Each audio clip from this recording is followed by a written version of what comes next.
want to thank both speakers, and I just want to add a few of my own comments, if I may, which is that I sort of think of this sphere as being divided into a kind of set of macro analyses, which ask a fundamental question vitally important to us as we understand the future of labor markets, which is, is this somehow industrial revolution that we're facing now different from all the previous ones? In the sense that, are we going to be able to be a net creator of jobs at the end of this process?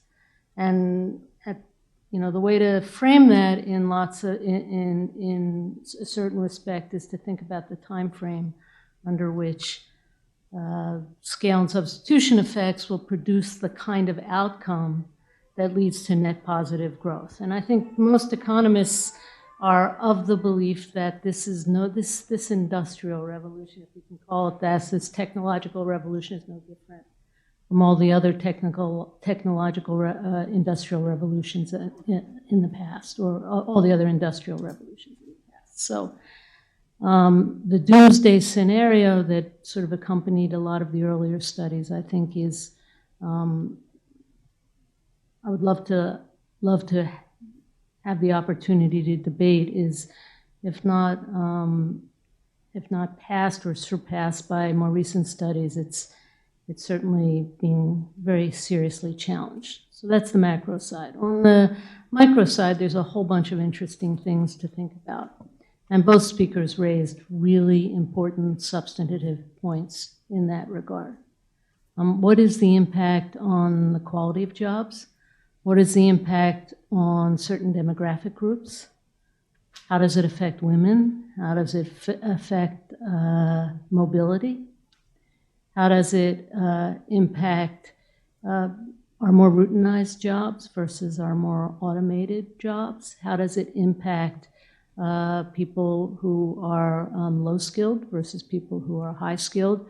What's the impact across countries? Our labor markets and our labor market rules look different. And then what's the responsibility of institutions and of our public institutions, our government, to adjust, to regulate, to try to use standard economic means to create the desired outcomes? I think there's a lot of questions to ask, and we're only at the beginning stage of answering pretty much all those questions. The data, like always, is lagging behind. There's a set of really interesting studies that have come out from new data sets, and I look forward to being a small part of the discussion as it proceeds to answer these fundamental and really important questions. So I thank the two speakers for giving us a really nice introduction to the topic at hand today, and I think do we have time for questions? And we'll open up to questions. Can I invite the speakers to come up, please, and sit up here so that we can handle some questions, please? I saw a hand. Yes, please. So I agree with you, sir, saying that the next 5, 10, 20, 30 years are very hard to predict on whether it's a net good thing or a net bad thing to the economy in terms of job creation.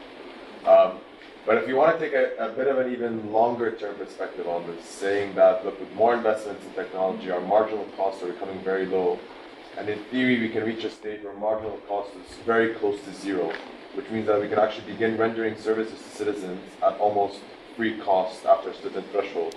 Which means that, yes, job creation is more difficult, but the services that people need are becoming extremely cheaper, so that, with $300 a month, houses are almost for free because building houses is super cheap, and it's just the agricultural costs that we actually have to worry about.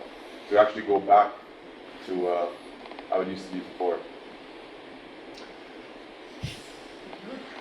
I'll let you start. I would like to believe that marginal costs in the future, never mind even who covers the fixed cost, the marginal costs will come down to zero, but I don't see that in the housing market, for example, at all happening.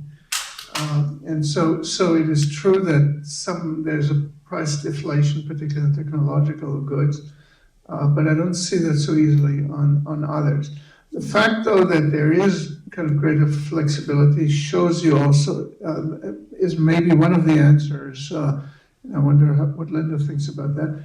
Why wages have not gone up despite the lowering unemployment.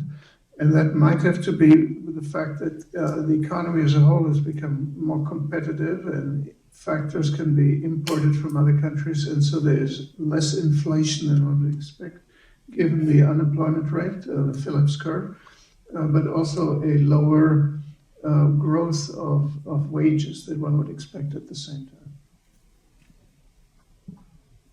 I would only add that the loss of jobs in the middle has profound implications, not just for mobility, but for wages, both today, obviously, but in the long term. Because at some point, and we don't know if we're there yet, there will be excess supply of low-skilled labor, and there is currently, arguably, an excess demand for high-skilled labor, which will eventually equilibrate. When we'll get there, we don't know. So there won't be kind of like a class. A greater classism, Professor Noam's work emphasizes inequality, and I think really that's a very important emphasis, secondary impact of what's going on. Please. Well, like you, I'm a little skeptical as to how quickly we'll get to that zero marginal cost framework, but I appreciate your comments there. I'll go back to, when we're thinking about jobs, this point I emphasized about the value of organization and institutional knowledge, we're still seeing it.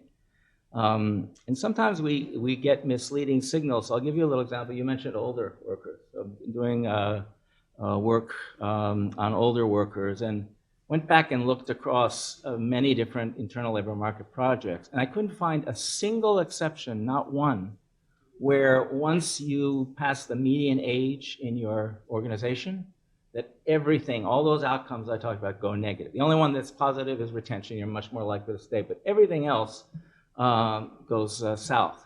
So it kind of reinforces the view of diminishing returns to learning, and older workers within a group are less productive, and maybe you do want to encourage them to leave. But then I went back and looked at other assignments where we looked rather than at individual outcomes, at group outcomes, how the unit performed, branches in a bank, factories in a factory system.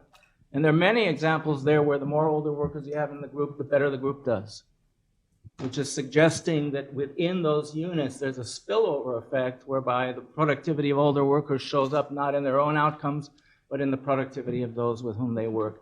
I don't think that the gig economy can capture that. And the strength of organization and why jobs will persist rather than just tasks is those are quite profound and striking effects. Professor Noam, you spoke briefly about how things in Europe are a little bit more difficult in terms of the loss of manufacturing jobs. And I was wondering if any of the panelists can comment further on regions or industries that are doing particularly well or are being particularly hard hit by this new digital transformation. For example, are there parts of Asia that are benefiting more than others? Latin America, are there industries there that are doing surprisingly well? And what could we look for in these regions or in these industries to suggest poor performance or not so good, or good performance? Well, I'll just start in the U.S. There's a pretty recent study by Katz and Kruger, which you may have seen. They put together a new data set, which is really interesting on contingent workers. And it's related to your question, not completely, but it has an important sidebar, which is, so what they were able to do is to compile data on alternative work and jobs growth. And alternative jobs growths are all those things which include like the Ubers and the, TaskRabbit and all those other types of internet type and created digital technological jobs, but also private contractors and things like that. In the last decade, from 2005 to 2015, according to their data, and they question it themselves, but they've tested it in a multitude of ways, 97% of the growth in jobs in the US over that period is in that sector, is in alternative arrangements. And surprisingly, the greatest demographic growth is among older workers. Some of that can be supply driven. They're forced out of the traditional labor market and they're forced into other areas.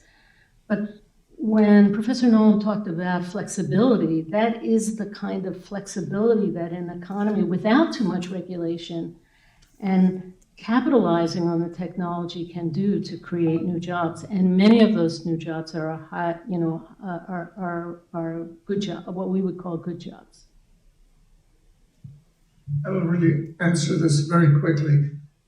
First, the question is what our unit of observation. In that sense, there's no job problem if we look at it globally, because there are more jobs being created in countries where jobs did not exist, and technology jobs, India, China, lots of places. There are more jobs in places where people lived in agricultural poverty or less. So that's the good news. It's the bad news for established traditional industrial societies, Western Europe, North America in particular. And my second response is, you just asked the question for the next panel, which is about on international issues. So maybe we can use this as a transition.